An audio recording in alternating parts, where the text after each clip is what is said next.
you should be considering adding Sean Tucker as a must add. Why? Because he skyrocketed the depth chart of the Tampa Bay Buccaneers. All of 3 weeks ago, he was 5th on the depth chart. Now he's 2nd on the depth chart, only behind Rachaad White.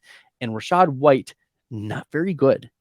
Like, Rachaad White was bad last year in terms of efficiency, and it hasn't gotten better with Ryan Jensen now retiring due to a knee issue.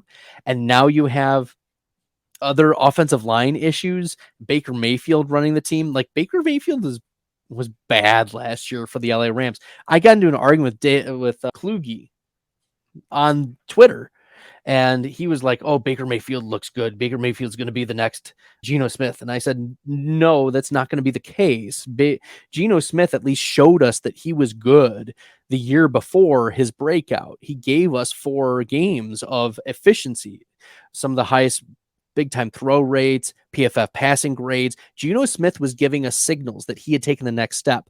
Baker Mayfield did not do that. And so we have to be worried about this entire Tampa Bay offense, and especially the starters. Like, Rachaad White could just be like preserved, right, in bad game scripts, or they could just rotate in Sean Tucker. Sean Tucker, 4.44 40-yard dash, 90th percentile 40-yard dash, 86th percentile speed score, 95th percentile bench press. The only reason why this guy out of this rookie out of Syracuse was not drafted was because of a heart condition that has now been cleared by the league.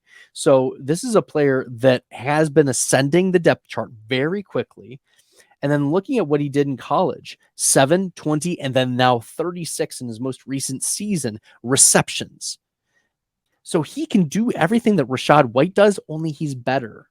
Sean Tucker is better version of Rachaad White. And I got into an argument with Matt Kelly as well about Sean Tucker, or about Rachaad White, that Rachaad White was going to be last year's Chase Edmonds, and Matt Kelly was not happy about that comparison. But at Syracuse, Sean Tucker crushed last year. So we want to be in on this player that, yeah, maybe on a bad team, but Rachaad White is also just a guy behind a bad offensive line. They're going to let themselves see what they have in Sean Tucker throughout the season. There's no reason to stop him. In fact, Sean Tucker is inevitable.